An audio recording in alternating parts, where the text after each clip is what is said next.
कहानी के पहले भाग का लिंक मैं आपको डिस्क्रिप्शन बॉक्स में दे दूँगी और साथ में कमेंट बॉक्स में पिन भी कर दूँगी, तो आप वहाँ से भी जाकर देख सकते हैं।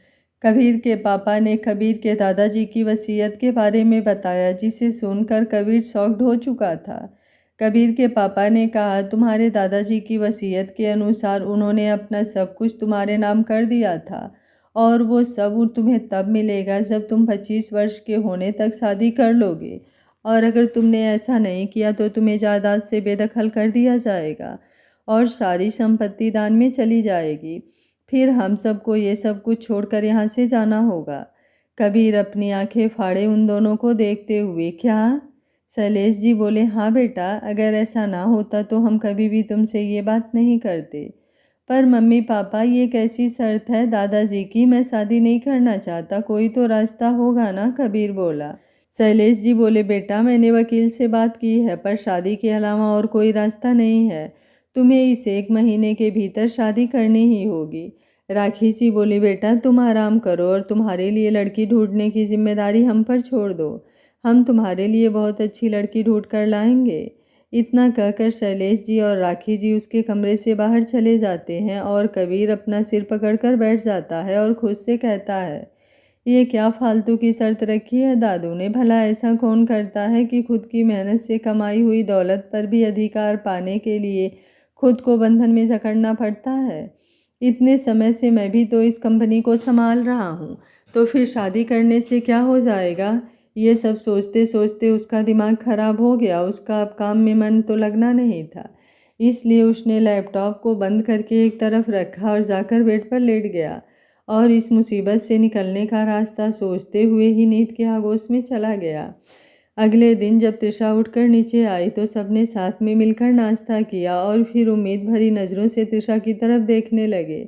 जब तृषा ने सबको खुद की तरफ ऐसे देखते हुए पाया तो उसने सवालिया नज़रों से सबसे पूछा, क्या हुआ? आप सब मुझे ऐसे क्यों घूर रहे हैं? जानकी जी बोली, बेटा तुमने क्या सोचा? तृषा बोली, किस बारे में? जानकी जी बोली, भूल गई क्या तुम? रात को हमने तुम्हें कुछ सोचने के लिए कहा था। तृषा बोली, उसका जवाब तो मैंने रात को दिया था, वही अब भी है। सुमति देवी बोली, तुम्हें इस रिश्ते से दिक्कत क्या है? कहीं तुम्हारी ज़िंदगी में कोई और लड़का तो नहीं है? अगर तुमने अभी सही कारण नहीं बताया तो हम तुम्हारा रिश्ता हमारी पसंद के उसी लड़के से तय कर देंगे। तृषा झल्लाते हुए बोली, ये क्या ज़बरदस्ती है? जब मैं कह रही हूँ कि मुझे उससे शादी नहीं करनी तो मतलब नहीं करनी, और हाँ, मेरी ज़िंदगी में कोई और लड़का है और मैं उसी से शादी करूँगी। जानकी जी हैरानी से बोली, बेटा तुम मजाक कर रही हो ना? तृषा गंभीर होकर बोली, नहीं माँ, यही सच है। तृषा की बात सुनकर सब हैरान हो जाते हैं और एक दूसरे का चेहरा देखने लगते हैं। तभी रोहित जी बात को संभालते हुए तृषा से कहते हैं। रोहित जी बोले, बेटा कौन है लड़का और क्या करता है? तृषा बोली, पापा वो मेरे साथ मेरे ही कॉलेज में पढ़ता था और फिलहाल नौकरी ढूंढ रहा है। सुमति देवी अपना माथा पीटते हुए, तेरी अक्ल का घास चढ़ने गई थी जो ऐसा लड़का ढूंढा है? अरे अगर खुद कोई लड़का पसंद करना था तो कम से कम अपनी बराबरी का तो करती, ताकि हम इस बारे में सोच सकते। पर अब कान खोलकर सुन ले कि तेरी शादी हम ऐसे लड़के से बिल्कुल नहीं करेंगे। तृषा बोली, अगर लड़का बराबरी का नहीं है तो क्या उसे प्यार करने का हक नहीं है? और रही बात शादी की, तो मैं उससे ही शादी करूंगी। सुमति देवी उसे समझाते हुए बोली, तृषा तू समझती क्यों नहीं? रिश्ते ऐसे नहीं जुड़ते और मुझे पूरा विश्वास है कि वो लड़का अब तक तेरे साथ सिर्फ तेरी दौलत के लिए है। एक बार उसे कहकर देख कि तुझे इस घर से निकाल दिया गया है, फिर देखना वो कैसे तेरा साथ छोड़ता है। तृषा पूरे विश्वास से बोली, वो ऐसा बिल्कुल भी नहीं है, मुझे उस पर पूरा यकीन है। हमने पहले ही तय कर रखा है कि अगर आप हमारी शादी के लिए नहीं माने तो हम दोनों घर से भागकर शादी कर लेंगे। तृषा के मुंह से घर से भागने की बात सुनकर तो सब हक्के बक्के रह जाते हैं। उन्होंने कभी सपने में भी नहीं सोचा था कि तृषा इतना बड़ा फैसला भी ले सकती है। तृषा की बात सुनकर दादी ने भी उसे उसके ही अंदाज में कहा। सुमति देवी बोली, तुझे पूरा यकीन है ना उस पर कि वो तेरा साथ नहीं छोड़ेगा? तो ठीक है, फिर निकल जा इस घर से और कह दे जाकर उसे कि तुझे इस घर से बेदखल कर दिया गया है और कर ले उससे शादी। बाहर का दरवाज़ा उस तरफ है। तृषा के साथ साथ बाकी सब भी सुमति जी की ये बात सुनकर हैरान रह जाते हैं। रोहित जी, जानकी जी और रमन जैसे ही सुमति जी को कुछ बोलने को होते हैं, सुमति जी पहले ही सबको हाथ के इशारे से चुप रहने के लिए कह देती हैं और साथ ही तृषा को इशारे से वहाँ से निकल जाने के लिए कहती हैं। तृषा को बिल्कुल भी उम्मीद नहीं थी कि उसकी दादी सच में उसके साथ ऐसा कुछ कर सकती हैं, पर अब तृषा के पास इस घर को छोड़कर जाने के अलावा और कोई रास्ता भी नहीं था, इसलिए वो चुपचाप वहाँ से चली जाती है। तृषा के वहाँ से जाने के बाद जानकी जी रोते हुए सुमति जी से कहती हैं, माँ जी, वैसे तो आप कह रही थी कि तृषा आपके लिए बहुत मायने रखती है, फिर आपने उसे घर से जाने के लिए क्यों कह दिया? वो तो अभी बच्ची है, उसे भले बुरे की समझ नहीं है। पर आपने तो दुनिया देखी है ना, फिर भी इतना कठोर फैसला क्यों लिया आपने? सुमति देवी बोली, बहू, आज तक के मेरे किसी भी फैसले के कारण हमारे परिवार के साथ कुछ बुरा हुआ है? नहीं ना, तो फिर तूने अब कैसे सोच लिया कि अब कुछ बुरा होगा? जानती हूँ कि तृषा अभी बच्ची है, पर हम बच्चों की हर गलती को तो नज़रअंदाज नहीं कर सकते ना। मैंने जो फैसला लिया है बहुत सोच समझ कर लिया है और इसलिए मुझे इस पर कोई बहस नहीं करनी। इतना कहकर सुमति जी अपने कमरे में चली जाती हैं और पीछे से रोहित जी, जानकी जी और रमन वहीं अपना सिर पकड़कर बैठ जाते हैं।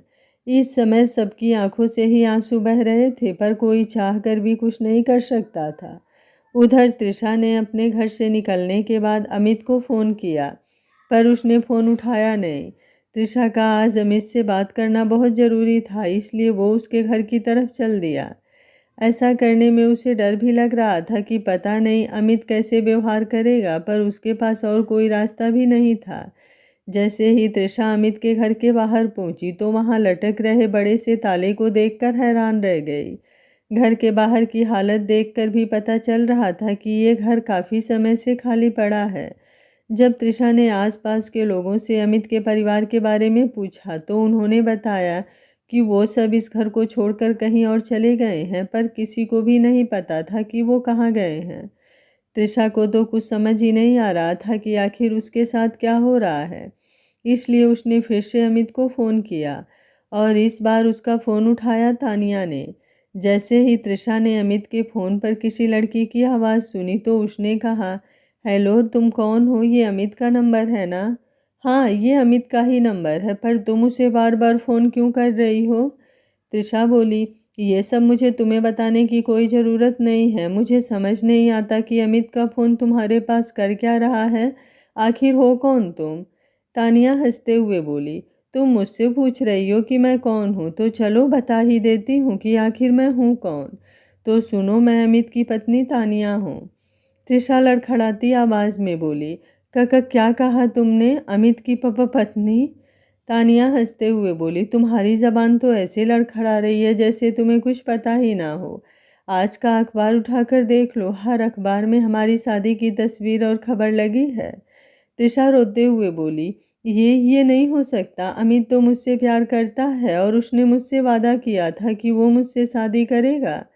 तानिया हंसते हुए बोली, क्या यार, तुम भी ना? उसने कहा और तुमने मान भी लिया, जबकि सच तो ये है कि वो तो मुझसे प्यार करता है और तुम्हारे साथ तो वो सिर्फ तुम्हारी दौलत के लिए था।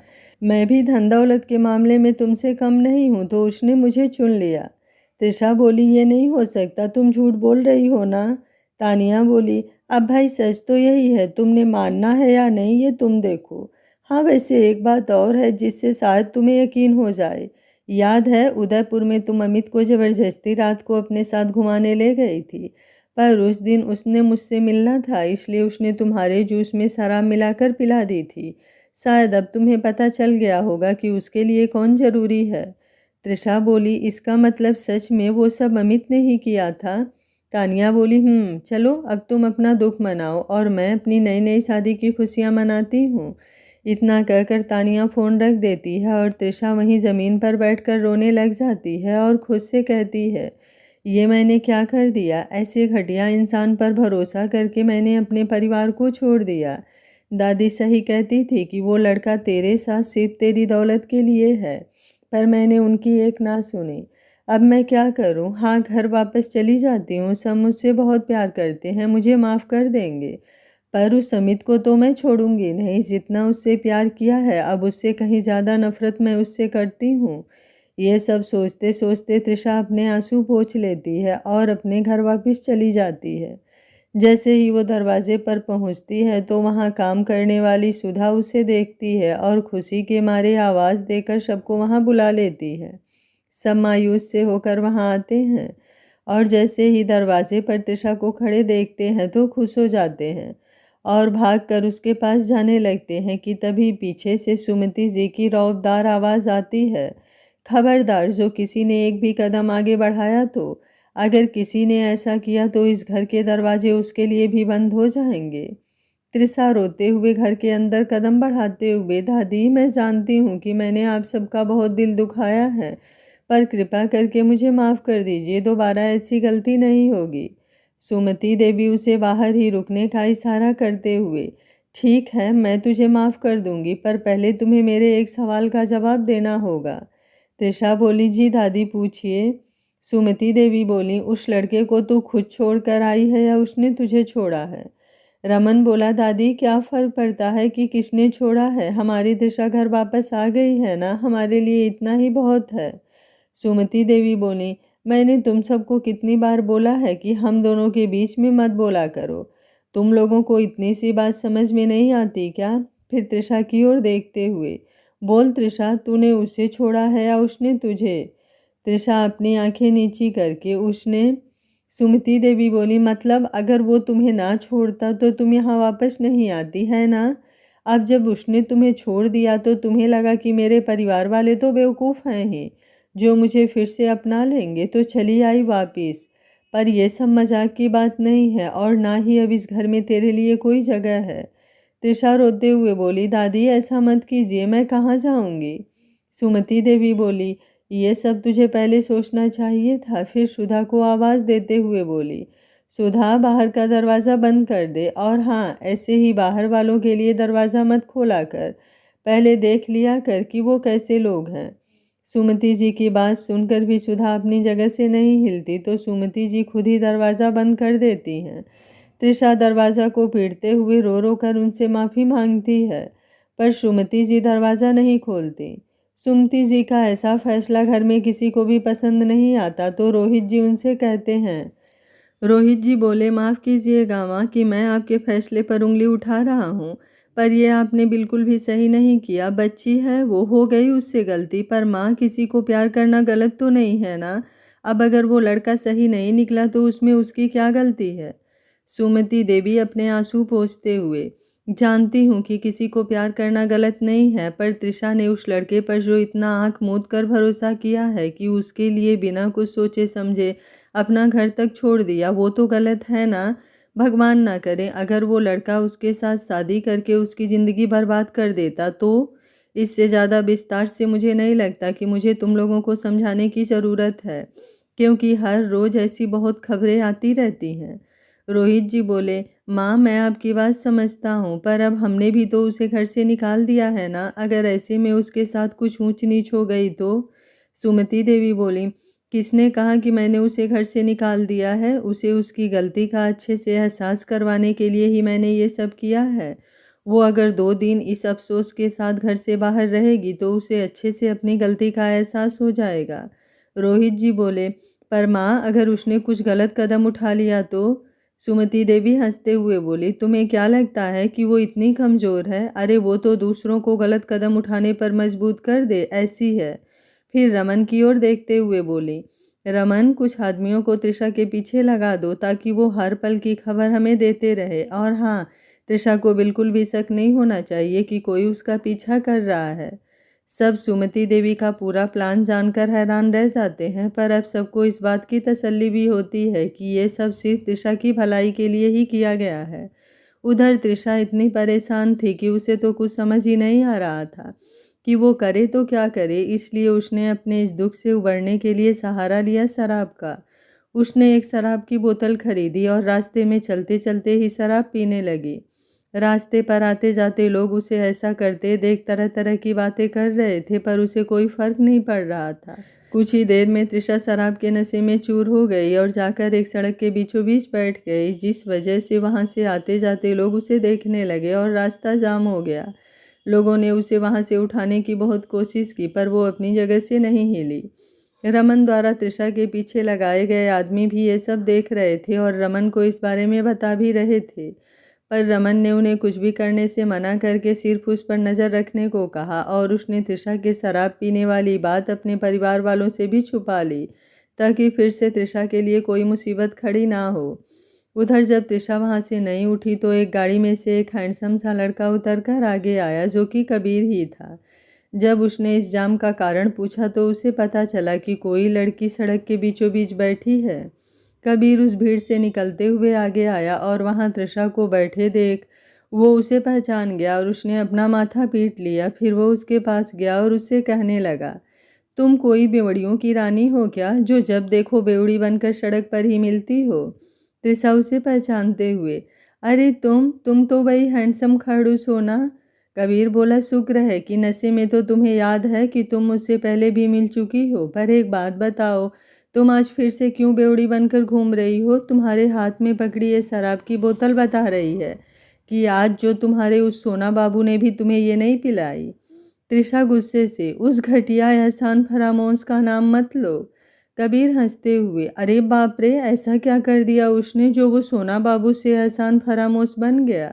तृषा रोते हुए बोली, उस बड़े से शैतान ने किसी और से शादी करके मेरे इस छोटे से दिल के टुकड़े टुकड़े कर दिए। कबीर पेट पकड़कर हंसते हुए बोला, क्या यार, तुम भी ना, इतनी गंभीर बात को भी तुम इस अंदाज में बता रही हो कि मुझे अफसोस की जगह हंसी आ रही है। तृषा उसे घूरते हुए बोली, यहाँ मैं बेचारी इतनी परेशान हूँ और तुम्हें हंसी आ रही है। इसकी वजह से मेरे घर वालों ने मुझे घर से निकाल दिया, उसे तो मैं छोड़ूंगी नहीं। ये कहते हुए तृषा कबीर को ही अमीर समझकर उसका गला पकड़ लेती है, तो कबीर खुद को छुड़ाने की कोशिश करते हुए उससे कहता है। कबीर बोला, अरे जिसने गलती की है उसका गला पकड़ना, तुम मुझे क्यों परलोक भेजने की तैयारी कर रही हो? एक तो पता नहीं बार बार मैं ही इससे क्यों टकरा जाता हूँ, और वो भी इसकी ऐसी हालत में। पर अब क्या ही कर सकता हूँ मैं, इसे ऐसे छोड़ भी तो नहीं सकता। तृषा उसका गला छोड़ते हुए, हाँ सच, तुम तो हैंडसम खड़ूस हो ना। मुझे लगा कि वो शैतान है तो मैंने तुम्हारा ही गला पकड़ लिया, पर मज़ा बहुत आया उसका गला पकड़ने में। कबीर खुद से ही, इससे पहले कि इसके कारण और कोई दिक्कत हो, मुझे इसे यहाँ से लेकर जाना होगा, पर इसे लेकर जाऊँ कहाँ? इसकी ऐसी हालत में इसे अपने घर भी तो नहीं लेकर जा सकता। क्या करूँ अब? फिर कबीर के दिमाग में एक आइडिया आता है और वो तृषा को एक होटल में ले जाने की सोचता है। इसलिए वो मैनेजर को फ़ोन करके उसके लिए एक कमरा बुक करवा देता है और फिर तृषा को अपने साथ ले जाने लगता है, पर तृषा जाने से मना कर देती है। कुछ सोचने के बाद कबीर उससे कहता है, तुम अपने उस सोना बाबू को सबक सिखाना चाहती हो ना? तृषा उसे घूरते हुए, सोना बाबू नहीं, शैतान बोलो। कबीर अपना माथा पीटते हुए, ये लड़की भी ना कभी इस बात के लिए लड़ती है कि उसे सोना बाबू बोलो, और अब इस बात के लिए लड़ रही है कि उसे शैतान बोलो। नशा उतरने के बाद पता नहीं किस बात के लिए लड़ेगी। तृषा उसके आगे चुटकी बजाते हुए, ओए हैंडसम खड़ूस, कहाँ खो गए? कबीर बोला, नहीं कहीं नहीं। अच्छा बताओ, तुम उस शैतान से बदला लेना चाहती हो ना? तृषा बोली, हाँ। कबीर बोला, उसमें मैं तुम्हारी मदद करूँगा, पर फिलहाल तुम मेरे साथ चलो, क्योंकि तुम्हारी वजह से यहाँ लोगों को परेशानी हो रही है। कबीर की बात सुनकर जब तृषा अपने चारों तरफ देखती है तो वहाँ लोगों की भीड़ देखकर वो भी कबीर के साथ चली जाती है। कबीर उस होटल में ले जाता है उसे, और उसे कमरे में सुलाने के बाद खुद बाहर आ जाता है। कबीर खुद के लिए एक दूसरा कमरा बुक कर लेता है और उसमें बैठकर तृषा के उठने का इंतज़ार करने लगता है। उसने आज की सारी मीटिंग्स भी रद्द कर दी थी, क्योंकि वो तृषा को ऐसी हालत में छोड़कर नहीं जाना चाहता था। कमरे में बैठे हुए उसे तृषा की कही हुई बातें याद आ रही थी कि उसके उस सोना बाबू ने किसी और से शादी कर ली, और दूसरी तरफ उसे खुद के दादाजी की भी शर्त याद आ रही थी। सब कुछ याद करते करते उसने अपने मन में एक विचार किया और इस बारे में अपनी कोई भी राय कायम करने से पहले तृषा का नशा उतरने का इंतजार करने लगा। शाम तक भी तृषा नहीं उठी थी तो कबीर खुद ही उसके कमरे की तरफ बढ़ गया और जाकर सोफे पर बैठकर उसके उठने का इंतजार करने लगा। कुछ देर बाद तृषा ने अपनी आंखें खोली और खुद को एक कमरे में देखकर हैरान रह गई। वो झट से उठकर बेड पर बैठ गई और जैसे ही उसने सोफे पर बैठे कबीर को देखकर चिल्लाने के लिए अपना मुंह खोला तो कबीर ने जल्दी से अपने मोबाइल में एक वीडियो चला दी। वीडियो देखते हुए तृषा कबीर की तरफ घूमकर देखने लगी तो कबीर ने उससे कहा, पिछली बार तो मेरे कान के पर्दे फटने से बच गए, पर इस बार मैं कोई खतरा मोल नहीं लेना चाहता था, इसलिए मैंने पहले ही तुम्हारी वीडियो बना ली थी जब तुम बेवड़ी बनकर घूम रही थी। पूरा वीडियो देखने के बाद तृषा को यकीन ही नहीं हुआ कि उसने कबीर जैसे अनजान लड़के के आगे अपने सारे राज उगल दिए। अब उसने कबीर के आगे अपनी इज्जत का कबाड़ा तो कर ही लिया था, पर फिर भी उसने खुद को महान साबित करने की एक कोशिश करते हुए उससे कहा, मुझे समझ नहीं आता कि जब भी मैं नशे में होती हूँ तो तुम वहाँ कैसे पहुँच जाते हो, जबकि अब तो शहर भी दूसरा है। कहीं तुम मेरा पीछा तो नहीं कर रहे हो ना? कबीर चिढ़ते हुए, मेरे पास इतना समय नहीं है कि मैं तुम्हारा पीछा करूँ। वैसे तो मैं भी तुम्हें बोल सकता हूँ कि मैं यहाँ भी होता हूँ, वहाँ तुम बेवड़ी बनकर कैसे पहुँच जाती हो? तृषा बोली, मैं तो नहीं आती तुम्हारे पीछे। उदयपुर तो हमारा कॉलेज का टूर गया था तो मैं वहाँ थी और यहाँ मेरा घर है, पर तुम दोनों जगह कैसे? कबीर बोला, मेरा भी यहाँ घर है और उदयपुर मैं अपनी मीटिंग के लिए गया था। मतलब हम दोनों में से कोई भी किसी का पीछा नहीं कर रहा। कबीर बोला, अब अगर तुम्हें तुम्हारे सवालों के जवाब मिल गए हैं तो अब ये भी बता दो कि तुम कौन हो और तुम्हारा वो सोना बाबू कौन है और उसने किससे शादी की है? तृषा उसे घूरते हुए, और तुम्हें ऐसा क्यों लगता है कि मैं तुम्हें ये सब बताऊंगी? कबीर बोला, क्योंकि शायद मैं तुम्हारी कुछ मदद कर सकूं। अब तुम्हारे घर वालों ने तो तुम्हें घर से निकाल ही दिया है, तो तुम्हें किसी से तो मदद लेनी ही पड़ेगी ना। तो अब जल्दी से बताओ अपनी पूरी कहानी। तृषा को भी कबीर की बात सही लगती है तो वो उसे अपने और अमित के नाम से लेकर उसकी किसी और से शादी होने तक की सारी बातें बता देती है। पूरी बात जानने के बाद कबीर उससे कहता है, समझो तुम्हारा काम हो गया। मुझे लगता है कि हमारी किस्मत भी हमें मिलवाना चाहती है, क्योंकि हम दोनों की ही समस्या का समाधान एक दूसरे के पास है। तृषा सवालिया नज़रों से, मतलब? कबीर बोला, मतलब ये कि तुम अपने उस सोना बाबू, मेरा मतलब अमित को बर्बाद करना चाहती हो, जो कि मेरे बाएं हाथ का खेल है। तृषा बोली, कैसे? कबीर बोला, शायद तुमने मुझे पहचाना नहीं, मैं कबीर गुप्ता हूँ।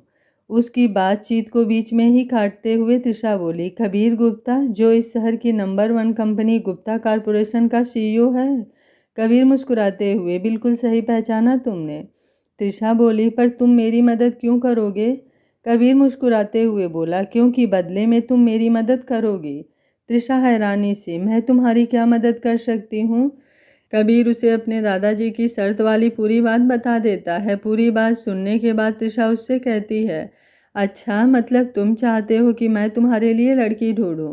कबीर अपनी नज़रें घुमाते हुए, मैंने ऐसा तो नहीं कहा। मेरे बारे में जानने के बाद क्या तुम्हें लगता है कि मुझे लड़कियों की कमी होगी? तृषा बोली, तो फिर दिक्कत क्या है, कर लो शादी। कबीर बोला, वही तो दिक्कत है, मैं शादी करना नहीं चाहता। तो मुझे ऐसी लड़की चाहिए जो मेरे साथ शादी तो करे पर वो मेरी पत्नी ना बने। तृषा हंसते हुए बोली, ऐसी कौन सी लड़की होगी? कबीर हल्के से मुस्कुराते हुए बोला, तुम। तृषा हैरानी से बेड से उछलते हुए, क्या? कबीर हंसते हुए, अरे घबराओ मत, मैं तुम्हें कोई असली शादी करने के लिए नहीं कह रहा। हम सिर्फ डील वाली शादी करेंगे जिसमें मैं तुम्हारे लिए उस अमित को बर्बाद करूँगा और तुम मुझे मेरी जायदाद खोने से बचाओगे। कुछ महीनों तक हम दुनिया को दिखाने के लिए साथ रहेंगे और फिर तलाक लेकर अलग हो जाएंगे, जिससे किसी को कोई शक भी नहीं होगा और हमारा काम भी हो जाएगा। अब तुम सोच लो कि तुम्हें अमित को बर्बाद होते देखना है या नहीं। तृषा कुछ देर सोचने के बाद, ठीक है, मुझे मंजूर है। कबीर मुस्कुराते हुए, ये हुई ना बात, तो चलो फिर इस नेक काम में देरी नहीं करनी चाहिए। तृषा हाँ में सिर हिलाती है और फिर वो दोनों उस होटल से निकल जाते हैं। होटल से निकलने के बाद कबीर और तृषा मंदिर में जाते हैं और पंडित जी को बुलाकर पूरे विधि विधान के साथ शादी करते हुए वीडियो बनाते हैं। भले ही उनकी ये शादी डील वाली थी, पर वो नहीं चाहते थे कि बाद में उन दोनों की इस शादी पर कोई सवाल उठाए। पूरे विधि विधान के साथ शादी करने के कारण वैसे तो तृषा आज मिसेस तृषा कबीर गुप्ता बन गई थी, पर इनका ये रिश्ता आखिर कब तक टिकेगा ये तो भगवान ही जाने। शादी करने के बाद कबीर तृषा को लेकर अपने घर के लिए निकल गया। उधर रमन के आदमियों ने जब तृषा की शादी की बात उसको बताई तो वो हड़बड़ाया हुआ सा अपने मम्मी पापा और दादी के पास गया और उन्हें भी तृषा की शादी की बात बता दी। ये बात सुनकर सब हैरान रह गए। सुमति जी अपना माथा पीटते हुए कहने लगी, इस लड़की के दिमाग में आखिर चल क्या रहा है? पहले शादी करने के लिए घर से भागी और फिर ये कहती हुई वापस आ गई कि उस लड़के ने धोखा दे दिया। अगर उस लड़के ने धोखा दिया है तो फिर आखिर इतनी जल्दी से दूसरा लड़का कहाँ से मिल गया? रमन, किससे शादी की है तृषा ने? दादी, ये तो अभी नहीं पता चला है, पर जो भी है काफ़ी अमीर है। मेरे आदमी गए हैं उनके पीछे, कुछ देर में पता चल जाएगा कि आखिर वो लड़का है कौन। जानकी जी अपना सिर पकड़कर रोते हुए, ये सब आखिर हो क्या रहा है? पता नहीं हमारे परिवार को किसकी नज़र लग गई है। रोहित जी उन्हें चुप करवाते हुए, जानकी तुम संभालो खुद को, जो होना था वो हो गया। बस अब दुआ करो कि उसने जिससे भी शादी की हो वो भला लड़का हो। कुछ ही देर में जब कबीर और तृषा गुप्ता मेंशन के बाहर पहुंच जाते हैं तो तृषा कबीर से कहती है, मैंने तुमसे शादी तो कर ली, पर अब मुझे ये सोचकर डर लग रहा है कि क्या तुम्हारे घर वाले मुझे स्वीकार करेंगे। कबीर हंसते हुए बोला, तुम तो ऐसे चिंता कर रही हो जैसे तुमने सच में मेरे घर वालों का दिल जीतना है। ये शादी सिर्फ एक डील है और इसमें तुमसे ज़्यादा मुझे तुम्हारी ज़रूरत है, इसलिए ये मेरे ऊपर है कि मैं कैसे तुम्हारी जगह इस घर में बना पाता हूँ। कबीर की बात सुनकर तृषा हाँ में अपना सिर हिला देती है। फिर कबीर उसे अपने साथ अंदर ले जाता है। जैसे ही हाल में बैठे कबीर के मम्मी पापा की नज़र वरमाला बहने दरवाजे पर खड़े कबीर पर पड़ती है तो जैसे उन्हें अपनी आंखों पर विश्वास ही नहीं होता। वो दोनों अपनी जगह से उठते हैं और भागकर दरवाजे पर आते हैं। कबीर की मम्मी राखी जी हैरानी से उससे पूछती हैं, ये सब क्या है कबीर, तुमने ये वरमाला क्यों पहनी है? कबीर बोला, अब जब शादी की है तो वरमाला तो पहननी ही थी ना। शैलेश जी हैरानी से, शादी? तूने शादी कब की और किससे? तृषा को दरवाजे के पीछे से लाते हुए कबीर बोला, इससे। शैलेश जी और राखी जी एक साथ हैरानी से, तृषा तुम? आखिर शैलेश जी और राखी जी तृषा को कैसे जानते हैं? क्या वो कबीर और तृषा के रिश्ते को मानेंगे? जब तृषा के परिवार वालों को पता चलेगा कि तृषा ने गुप्ता खानदान में शादी की है तो उन लोगों का क्या रिएक्शन होगा? आगे क्या होगा इस कहानी में जानने के लिए देखते रहिए कहानी का अगला भाग। अगर आपको कहानी अच्छी लग रही है तो वीडियो को लाइक, शेयर एंड चैनल को सब्सक्राइब कर लीजिएगा। Thank you for watching. मिलते हैं कहानी के अगले भाग में।